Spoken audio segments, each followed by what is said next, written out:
Hello students, welcome back my YouTube channel Pradeep academy. প্রিয় ছাত্রছাত্রীরা, প্রদীপ একাডেমিতে তোমাদের সকলকে স্বাগত।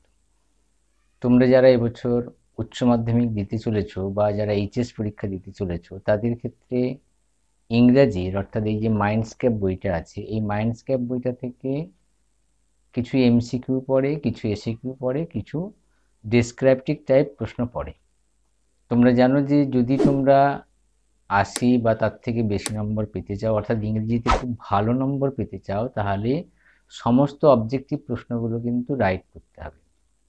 সেক্ষেত্রে কোনো রকম ভুলচুক হওয়ার সম্ভাবনা যেন না থাকে, এবং তার জন্য তোমাদেরকে গল্প এবং পোয়েট্রিগুলো এবং ড্রামাটা খুব ভালো করে প্রশ্ন করতে প্র্যাকটিস করতে হবে, এবং তার অর্থগুলো, গল্পের অর্থ এবং পোয়েট্রির অর্থগুলো খুব ভালোভাবে বুঝতে হবে। কেন এখানে 4 নম্বর করে প্রশ্ন থাকবে, 4টে থাকবে, এবং 4টে কেবলমাত্র টিক চিহ্ন দিলেই কিন্তু নাম্বারটা পাওয়া যাবে। এবং এসিকিউ এর ক্ষেত্রে দেখা যাবে 1 লাইন বা 2 লাইনে একটা আনসার লিখলে পুরো নম্বরটা পাওয়া যাবে। অর্থাৎ এইগুলোকে কখনোই অবহেলা করা চলবে না। তোমাদের এখানে আমি আজকে তোমাদের যে আইজ হ্যাবিট যে গল্পটা আছে, শর্ট স্টোরিটা আছে, সেখান থেকে বেছে বেছে মোস্ট ইম্পর্টেন্ট যে এমসিকিউ গুলো হয়, সেখান থেকে তোমার কতগুলো এমসিকিউ তোমাদের কাছে তুলে ধরবো। সেগুলো তোমরা প্র্যাকটিস করলে আশা করি পরীক্ষায় তোমরা ওগুলোর মধ্য থেকেই কমন পেয়ে যাবে, এবং খুবই সহজ, খালি মনে রাখার বিষয়। মনে রাখতে পারলেই সমস্ত কিছু করতে পারবে। তো চলো আমরা শুরু করি আজকের তোমাদের জন্য 20টা MCQ from the eyes have it. The eyes have it থেকে আমরা 20টা শর্ট কোশ্চেন অর্থাৎ এমসিকিউ এখানে প্র্যাকটিস করে তোমাদেরকে দেখাচ্ছি। এইগুলো তোমরা বারবার প্র্যাকটিস করো, তোমাদের খাতায় লিখতে হবে না, তোমরা খালি ভিডিওটা বারবার করে দেখতে থাকো। দেখতে দেখতেই তোমরা সমস্তটাই মুখস্থ হয়ে যাবে, আর একটুকুও অন্য জায়গায় কিছু তাকাবার প্রয়োজন নেই। জাস্ট পরীক্ষার হলে গিয়ে তোমরা পরীক্ষা দিতে পারবে। চলো শুরু করি আজকের 20টা এমসিকিউ। তো তোমরা দেখতে পাচ্ছ MCQ the eyes have it, Ruskin Bond. প্রথম প্রশ্ন হচ্ছে, according to the narrator the high pitch of female voice must have belong to the girls. অর্থাৎ লেখকের মতে বা বক্তার মতে উচ্চ কণ্ঠস্বরের মহিলা কণ্ঠস্বরটা অবশ্যই ওই বালিকার কে হতে পারে? Sister, mother, friend, aunt. তোমরা নিশ্চয়ই জানো, গল্পটা পড়েছো, ওখানে সিস্টারের উচ্চস্বরের কথা বলা নেই, বন্ধুর নেই, মায়ের নেই, একমাত্র আন্ট, কাকিমার কথা বা পিসিমার কথা বলা আছে। তাহলে এখানে অপশান ডি তে তোমরা টিক চিহ্ন দেবে, এবং তোমরা নিশ্চয়ই জানো এটা ডিটাই হবে। Okay. The narrator wanted to prevent the girls from discovering. The narrator মানে বক্তা, ওয়ান্টেড টু প্রিভেন্ট মানে নিজেকে প্রতিরোধ করতে চেয়েছিলেন, দি গার্ল বালিকাটির কাছ থেকে, ফ্রম ডিসকভারিং এটা আবিষ্কার করার থেকে, দ্যাট যে, হি ওয়াজ দেয়ার ইন দি কম্পার্টমেন্ট তিনি কম্পার্টমেন্টে আছেন এটা তাকে বোঝাতে চাইছিলেন না, that he fail trouble and lonely তিনি দেখাতে চাইছিলেন যে তিনি সমস্যার মধ্যে আছেন এবং একাকিত্বের মধ্যে আছেন, দ্যাট হি ওয়াজ ব্লাইন্ড এটা দেখাতে চেয়েছিলেন যে তিনি চাইছিলেন না তিনি একজন অন্ধ। অর্থাৎ লেখক বা বক্তা ওই বালিকাটার কাছে লুকোতে চেয়েছিলেন যে তিনি যেন জানতে না পারে, অর্থাৎ বালিকারা যেন জানতে না পারে যে উনি হচ্ছেন একজন অন্ধ ব্যক্তি। That he knew that even in the girls blind, তাহলে that he knew that even in the girls, এবং জানতেন যে বালিকাটি অন্ধ, এটা আমরা তখন জানি না, লেখক তখন জানতে পারেন না। অর্থাৎ অপশন সি তুমি রাইট চিহ্ন দেবে। তাহলে কি দাঁড়ালো? The narrator wanted to prevent the girl from discovering that he was blind. অর্থাৎ বক্তা বালিকাটির কাছ থেকে লুকোতে চাইছিলেন যে বালিকাটি যেন জানতে না পারেন তিনি হচ্ছেন একজন অন্ধ। Okay. Question number 3 number question, the girl could not fear to sit in the train for more than. অর্থাৎ the girl could not fear to sit in the train for more than, অর্থাৎ বালিকাটি ট্রেনে কত সময়ের বেশি বসে থাকা পছন্দ করেন না? More than 3 or 4 hour, 2 or 3 hours, 4 or 5 hours, 5 or 6 hour. আমরা জানি ওটা হবে 2 or 3 আওয়ার্স। অর্থাৎ বালিকাটি 2 থেকে 3 ঘন্টার বেশি ট্রেনে বসা পছন্দ করতেন না। Okay. Question number 4, the girl were some confusion, বালিকাটি কিছুটা কনফিউশনের মধ্যে পড়েছিলেন। কখন? না অ্যাট দ্য প্ল্যাটফর্মের মধ্যে, নিয়ার দি টিকিট কাউন্টারের কাছাকাছি, ইন দ্য ডোরওয়ে, দরজার কাছে, অর্থাৎ বালিকাটি যখন নিচে ট্রেন থেকে নেমে যাচ্ছিলেন তখনই, আমরা জানি গল্প থেকে পড়ে বুঝেছি, তখনই দরজার সামনে তার একটু হেজিটেশন হয়েছিল, অর্থাৎ কনফিউশন হয়েছিল। তাহলে এখানে কোন উত্তরটা হবে? এটা হবে সি। ওকে, তাহলে there was some confusion on the doorway. The narrator was alone in the train compartment up to, অর্থাৎ বক্তা ট্রেন কম্পার্টমেন্টে একা ছিলেন কতদূর পর্যন্ত? সাহারানপুর, ধেরা, রোহানা, মুসৌরি। আমরা দেখি প্রথমে এখানে যে একটা ফার্স্ট লাইনটাই ছিল, I had the train compartment to myself up to Rohana, অর্থাৎ রোহানা পর্যন্ত তিনি একা ছিলেন। তোমরা এই গল্পটা যখন শুরু করবে ফার্স্ট লাইনে ওটা লেখা আছে যে I had the train compartment to myself up to Rohana. Question number 6, the girl was tired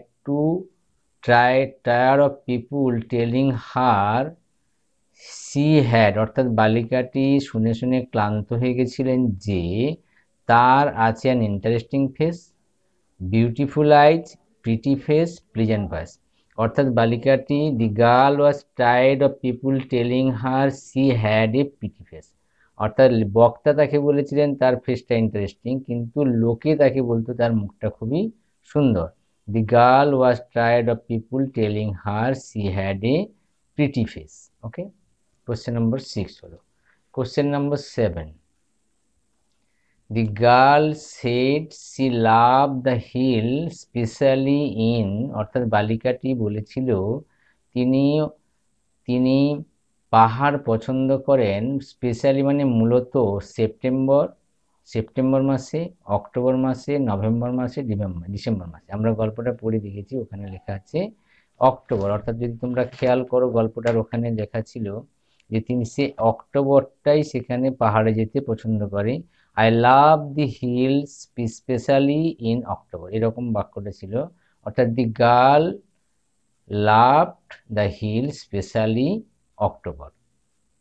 The narrator in consider lucky by the girl because, অর্থাৎ বক্তা বালিকাটিকে কম্পার্টমেন্টে পেয়ে নিজেকে ভাগ্যবান মনে করেছিলেন কারণ হি ওয়াজ ব্লাইন্ড, তিনি অন্ধ ছিলেন বলে না। হি হ্যাড, আচ্ছা এটা ঠিক ছিল, এখানে হবে he had blind co passenger, তার একজন অন্ধ কো প্যাসেঞ্জার ছিল বলে, সহযাত্রী ছিল বলে। হি had an interesting co passenger, অর্থাৎ তিনি একজন বেশ মজাদার কো প্যাসেঞ্জার সহযাত্রী পেয়েছিলেন বলে। Or he was going to Mussoorie, তাহলে he had an interesting co passenger. তাহলে the narrator is consider lucky by the girl because he had an interesting co passenger. We and the narrator came to know that, আমরা এবং বক্তা জানতে পেরেছিলাম যে দি girl ওয়াজ blind, অর্থাৎ বালিকাটি অন্ধ। কখন? At the start of the story, গল্পের প্রথমে কি আমরা জানতে পেরেছিলাম? না। At the end of the story, হ্যাঁ, অ্যাট দি গল্পের শেষ মুহূর্তে আমরা জানতে পেরেছি যে বালিকাটিও অন্ধ ছিল। In the middle of the তো নয়, as soon as the girl start speaking, যখন বালিকাটি কথা বলতে শুরু করেছিল তখন না। At the end of the story আমরা জানতে পারলাম বালিকাটি অন্ধ। The girls hair was tied in bun, খোঁপা করে বাঁধা, মানে বালিকাটির চুলটি খোঁপা করে বাঁধা ছিল। Tied in braid cut short sweet smelling, অর্থাৎ বালিকাটির চুল থেকে আমরা গল্পে পেয়েছি তার চুলটা কেমন করে ছাড়া ছিল, না ছোট করে কাটা ছিল, না গোল খোঁপা করে বাঁধা ছিল, আমরা বুঝতে পারিনি। কিন্তু একটা জায়গায় বক্তা বলেছিলেন তার চুলের একটা গন্ধ তিনি অনুভব করছেন, সুইট স্মেলিং, অর্থাৎ এখানে হবে D, the girls hair was sweet smelling. Okay, question number 11, the girl could not see the narrator because, বালিকাটি বক্তাকে দেখতে পাচ্ছিলেন না কারণ দি কম্পার্টমেন্ট ওয়াজ ডার্ক, কম্পার্টমেন্টটা অন্ধকার ছিল। সি ওয়াজ ব্লাইন্ড, তিনি অন্ধ ছিলেন। The narrator set in a dark corner, বক্তা একটা অন্ধকার কোণে বসেছিল, দেয়ার ওয়াজ এ ক্রাউড, সেখানে প্রচুর লোক ছিল না। বালিকাটা তো নিজেই অন্ধ ছিল, সেই জন্য তিনি বক্তাকে দেখতে পাননি, তাহলে C was blind. Question number 12, the narrator was actually going two, বক্তা মূলত যাচ্ছিলেন কোথায়? মুসৌরিতে। আমরা জানি তিনি বলেছিলেন আগে আমি দেহরাদুন যাব, তারপর সেখান থেকে ধেরা যাবে, প্রথমে to Dehra and then to Mussoorie, অর্থাৎ আগে ধেরা যাবে তারপরে তিনি মুসৌরিতে যাবেন, তাহলে তিনি the narrator was actually going to Mussoorie. The narrator was alone in the compartment till, অর্থাৎ বক্তা কম্পার্টমেন্টে একা ছিলেন টিল রোহানা পর্যন্ত, অর্থাৎ স্টেশনটা যখন রোহানায় পৌঁছালো তখন ওই বালিকাটি ট্রেনে উঠেছিল, তাহলে তিনি রোহানা পর্যন্ত একা ছিলেন। Question number 14, according to the narrator few girls can resist flattery, laughter, gift and mockery, অর্থাৎ এখানে বলছে যে বক্তার মতে বালিকারা তোষামদে সন্তুষ্ট হয়। The according to the narrator few girls can resist flattery, তাহলে এখানে এতে উত্তর। ফ্ল্যাটারি শব্দটা টেক্সট বইতেই দেওয়া আছে। The girls voice had the spark of star, rifles, mountain stream, diamond. আমরা জানি গল্পতেই দেওয়া আছে মাউন্টেন স্ট্রিমের কথা, অর্থাৎ the girls voice had the spark of the star নয়, রেপেল নয়, মাউন্টেন স্ট্রিমের মতো তার কণ্ঠস্বরটা স্পার্কলিং ছিল। Okay, next question, the narrator said that the girl had an interesting face, an attractive face, an intriguing face, an attractive face, an interesting face, an amusing face. The narrator said that the girl has an interesting face. একদম প্রথমেই লেখা ছিল the girl had an interesting face। তারপর question number 17 কি বলেছে? The scent of the perfume from the girl's hair was tantalizing, pleasant, or attractive,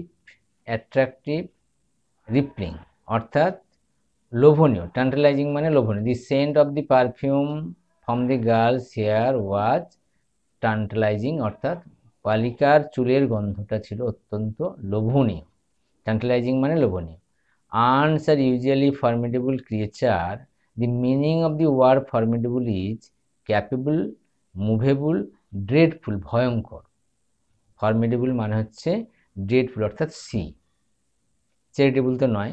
the couple who come to see the girl's war, যে দম্পতি বালিকাটিকে বিদায় জানাতে এসেছিল তারা sorry about her journey, তার জার্নিতে তারা দুঃখী ছিল। ওরিড অ্যাবাউট হার কমফোর্ট, তার স্বাচ্ছন্দ্য নিয়ে তারা ভীত ছিল। তাহলে এইটা হবে। Angry in the conduct to at he conduct নয়, the disappointment at the other blindness নয়, হার ব্লাইন্ডনেস এটা নয়। তাহলে কি হবে? The couple who come to see the girls of war worried about her comfort. The girl said that the narrator was, বালিকাটি একবার বলেছিল, বক্তা লেখককে বলেছিলেন, ব্রেভ সাহসী, কাওয়ার্ড কাপুরুষ, সাই লাজুক, গ্ল্যান্ড সাহসী। এই গ্ল্যান্ড বলেছেন অত্যন্ত সাহসী, গ্ল্যান্ড শব্দটা ওখানে বলাই ছিল। You are a very gallant, এই যে বলছে you are a very gallant young man, এখানে আমাদের গল্পেই দেওয়া ছিল, তাহলে এখানে হবে ডি। তাহলে এইরকমভাবে তোমরা এই 20টা অবজেক্টিভ অর্থাৎ এমসিকিউ যদি প্র্যাকটিস করো, তোমরা এর মধ্য থেকে আশা করি পরীক্ষায় কমন পাবে। এখানে একটা প্রশ্ন পরীক্ষায় থাকে, 4টে তোমাদেরকে করতে হয়, তার মধ্যে একটা দি আইজ হ্যাবিট থেকে থাকবে। এইগুলোর মধ্য থেকেই 100% শিওর এর মধ্য থেকেই পরীক্ষায় আসবে। তোমরা এগুলো প্র্যাকটিস করো, অবশ্যই চ্যানেলটাকে সাবস্ক্রাইব করে রাখো, তাহলে পরের গল্প থেকে এমসিকিউ আমি আবার যখন ভিডিও করবো সঙ্গে সঙ্গে তোমাদের কাছে পৌঁছে যাবে। বেস্ট অফ লাক, ভালো থেকো।